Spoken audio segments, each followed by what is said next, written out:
Hi, in this video I would like to show you how to use count function in LibreOffice Calc. So for example, we have here number of projects. If you would like to check how many cells in this column contains numbers, we need to click double time on this one cell, then we need to type here equal sign, and we need to type here count. Now I open the bracket and I select the range which I want to use. Now I close the bracket and I press enter. Then you will get here result 7, because 7 rows contains numbers.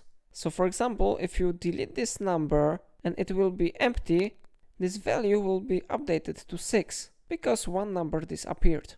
You must be very careful because sometimes it may not be counted.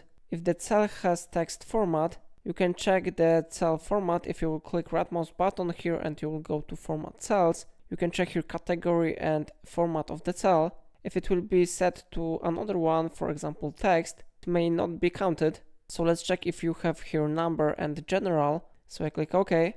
So in this way you can use count function in LibreOffice Calc.